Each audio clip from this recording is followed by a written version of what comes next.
So well. और बताओ भाई कैसे हो सब लोग। और भाई साहब पिछले कुछ दिनों से आप लोगों की भारी डिमांड कि भाई कॉपी चेकिंग के ऊपर वीडियो बनाओ, कॉपी चेकिंग के ऊपर वीडियो बनाओ, कॉपी कैसे चेक होती है, कॉपी कहां चेक होती है, कॉपी में क्या चीजें होती हैं, क्या कॉपी चेकिंग की पूरी प्रोसेस होती है। ठीक है, मैंने आपको मेरे प्रीवियस वीडियो में बताया था कि मैं कॉपी चेकिंग के ऊपर पूरा आपको एक अच्छे से वीडियो बना के बताऊंगा, जिस वीडियो में आपकी पूरी जो कॉपी चेकिंग है आपके सेंटर से लेके आपके लास्ट तक चेक कैसे होती है उसके बारे में बताऊंगा। और आप लोगों ने कमेंट भी किया था कि इसके बारे में बताओ। आज का ये जो वीडियो आप लोगों को पूरे तरीके से मैं समझा दूंगा, एक्चुअल आपकी कॉपी चेकिंग की जो प्रोसेस है कैसी कैसी होती है। ठीक है, और आपको किसी भी टॉपिक में अगर वीडियो जानना है डिटेल में, भाई कमेंट जरूर कर दिया करो। आप लोग कमेंट कर देते हो, देन यहां पे मुझे पता चल जाता है कि एक्चुअल जो आप लोगों का किस कैटेगरी में आप लोगों को वीडियो बनानी है। ठीक है, अभी अपन इस वीडियो को शुरू करते हैं। और एक इंपॉर्टेंट चीज मैं तुम्हारे साथ डिस्कस करना चाहता हूं। अभी आप लोगों की परीक्षाएं खत्म होगी, फिर आप लोगों के रिजल्ट वगैरह आने वाले हैं। कई लोगों को रिजल्ट देखने में एंड रिजल्ट के रिगार्डिंग जो जानकारी आती है उसको जानने में थोड़ा सा मुश्किल होता है, इसलिए हमारे तरफ से आप लोगों के लिए एक छोटी सी कोशिश है। फास्ट रिजल्ट एमपी रिजल्ट, ये हमारा खुद का ऐप है जिसमें आपको रिजल्ट से जुड़ी सारी इंफॉर्मेशन नोटिफिकेशन के माध्यम से मिल जाएगी। और यहां पे आप अपना रिजल्ट चेक भी कर सकते हो 10th एंड 12th का बड़ी इजी स्टेप में।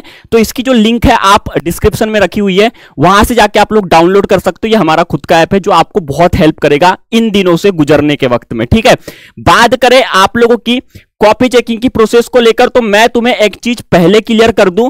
आपकी कॉपी में दो चीजें होती हैं, एक तो हो गई थ्योरी जिसमें आप लिख के आते हो, सेकेंड चीज हो गई आपकी ओएमआर शीट। दोनों की जो चेकिंग प्रोसेस होती है वो बहुत ज्यादा डिफरेंट होती है, राइट। लेकिन जो ओएमआर कॉपी चेकिंग वाला वीडियो है, आप अगर कमेंट करोगे दिन में ओएमआर की कॉपी जो आपकी होती है वो कैसे चेक होती है, कहां चेक होती है, क्या मिस्टेक्स के नंबर कटते हैं, उसका एक मैं पूरा डेडिकेटेड वीडियो बनाऊंगा, क्योंकि वो एक अलग ही प्रोसेस हो जाती है। ठीक है, हम बात कर रहे हैं आपकी जो कॉपी में आप लिख के आए हो उनकी। तो फर्स्टली मैं आप लोगों को बताऊं, आप लोगों की जो कॉपी चेकिंग की प्रक्रिया जो होती है वो जब आप जिस भी सब्जेक्ट की कॉपी लिख के आते हो और कॉपी आपकी जब जमा करवा ली जाती है, उसके बाद से वो प्रोसेस आपकी चालू हो जाती है। ठीक है, अब मैं एग्जांपल के लिए बताता हूं आपको। मान लो आपने एक सब्जेक्ट, कोई सा भी सब्जेक्ट की अपनी कॉपी जमा की, उस कॉपी को टीचर ने अपने पास में लिया, जो आपके सेंटर में जो टीचर था, सर मैडम जो भी, तो उन्होंने अपने पास में रखी। फिर आपके रोल नंबर के हिसाब से, आप तो घर चले गए लेकिन मैडम सर लोग फिर भी मेहनत करते हैं, आपके रोल नंबर के हिसाब से उनको पूरा अच्छे तरीके से सेट किया जाता है। सेट करने के बाद में जितना भी आप लोगों का मतलब एक class, room number 1, room number 2, room number 3, room number 4, सबके अलग अलग रूम नंबर की कॉपीज को एक पैकेट में भरा जाता है, रखा जाता है। फिर उन कॉपीज को क्या किया जाता है कि आपके स्कूल जहां पे आप सेंटर दी वहां पे चेक नहीं होती, इसकी प्रोसेस अलग होती है। उन कॉपीज को फिर आपके अलग अलग रखने के बाद में एक आपका नियर का एक नोडल केंद्र होता है। नोडल केंद्र में आपके जितने भी एरिया के सेंटर्स हैं, उन सेंटर्स की कॉपी वहां पे जमा कर दी जाती है कि ये सेंटर की, जैसे मान लो आपका कोई गांव है, वहां एक सेंटर है, वहां की कॉपी, आपके 4-5 गांव छोड़ के एक और सेंटर है, वहां की कॉपी, और वहां की मतलब ऐसे 4-5 जो आपके एरिया के जितने भी सेंटर है उनकी कॉपी को एक जगह में रखा जाता है।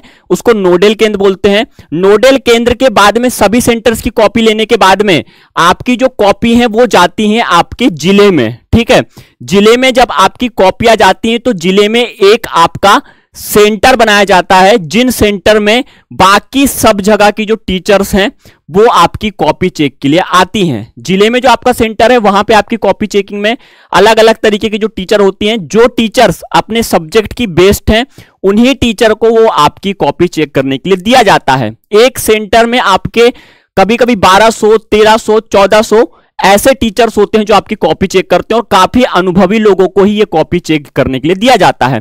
सेकेंड चीज, एक कॉपी चेक करने के लिए जो मैडम सर होते हैं उन्हें 20 से 26 रुपए के बीच में, पहले जो 2023 में दिया जा रहा था, अब इसे शायद बढ़ा दिया जाए क्योंकि इस बार बहुत सारे रूल्स चेंज किए गए हैं।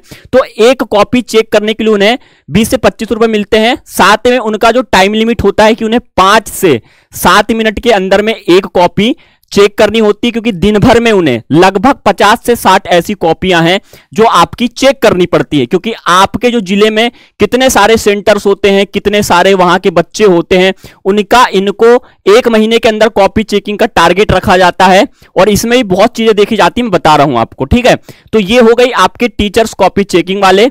अब ये जो कॉपीज हैं, इन कॉपीज को क्या होता है कि 2 चरणों में आपका चेक किया जाता है। ठीक है, एक जो पहले चरण में आपकी कॉपी चेक की जाती है, जिसमें आपका जो सर होते हैं मेन, जिन्हें हम सीनियर बोलते हैं, वो सीनियर जो सर हैं आपके एक बार आपकी कॉपी को चेक कर लेते हैं। ठीक है, बाकायदा वो नंबर वगैरह दे देते हैं। एक चीज मैं आप लोगों को बता दूं कि आपका जब यहां पे कॉपी चेकिंग के लिए सर मैडम को दी जाती है, जो आपके जिले में सेंटर है वहां पे, तो उससे पहले ही आप लोगों के यहां पे चिट्ठी जो होती है, आपका नाम, आपका रोल नंबर सब चिपका दी जाती है। मतलब जो कॉपी चेक कर रहा है उसको कभी पता ही नहीं होता है कि एक्चुअल ये जो कॉपी वो चेक कर रहा है वो किस बंदे की है, जरा सी भी उसे भिनक भनक तक नहीं होती कि ये कॉपी किसकी है। ठीक है, वो वहां पे चेक करते रहता है, और उसके बाद में क्या होता है कि जैसे ही वो सीनियर आपकी कॉपी चेक करके आपको फाइनल नंबर दे देता है, उसके बाद में कुछ जूनियर होते हैं। ठीक है, तो वो जूनियर क्या करते हैं कि एक बार फिर अपने तरफ से भी वो चेक करते हैं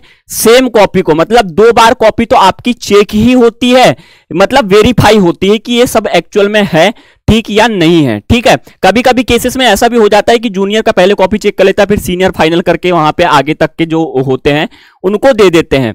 तो इस तरीके से आपकी कॉपी चेक होती है। इसमें कई बच्चे जो सोचते हैं अल्ट्रा लीजेंड पेपर के समय में कि भाई साहब मैं 100 का नोट रख दूंगा, 500 का नोट रख दूंगा, सर मान जाएगा, तो ऐसा बिल्कुल नहीं होता है। क्योंकि जिस टाइम पे आपकी कॉपी चेक होती है, वहां का जो सेंटर का अधिकारी होता है वो हर एक चीज पे नजर बना के रखता है कि अगर 50 रुपए भी आपने दिए तो वो 50 रुपए ना ही सर को मिलेंगे, ना ही जो वहां का सेंटर है वहां पे बाकायदा आपका में लिख दिया जाएगा कि इस कॉपी से हमें इतने पैसे मिले थे, और उस कॉपी को ब्लैक लिस्टेड भी किया जा सकता है अगर आप लोगों को भाई दया धर्म नहीं की तो चेक करने वाले ने। ठीक है, तो ये गलती किए होगे तो आपको तो समझ जाओ कि आप ब्लैक लिस्टेड वाला काम कर रहे हो, खुद के लिए खुद की कॉपी ब्लैक लिस्ट करवा लिए। तो इस तरीके से ये चीजें होती हैं। फिर ये जो सेम चीज आपकी पूरी कॉपी चेक होने के बाद में क्या होता है कि इन्हें पहुंचा दिया जाता है आपके बोर्ड में।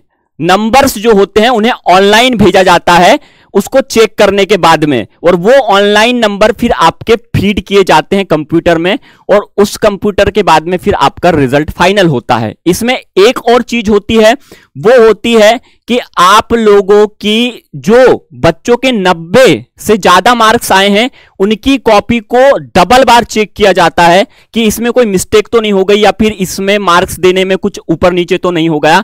तो यहां पे डबल बार वेरीफाई किया जाता है। मतलब एक बार सीनियर ने और जूनियर ने कर दिया, और एक बार फिर जो फाइनल है वो आपका करेगा, फिर आपके मार्क्स को चढ़ाया जाता है। तो ये जो है आपका कॉपी का एक बेसिक स्ट्रक्चर जो है मैंने आपको बता दिया कि इस तरीके से आपकी कॉपी आपके मार्क्स तक की जाती है। तो ये जो प्रोसेस होती है मैंने आपको बहुत शॉर्ट में समझाने की कोशिश किया है।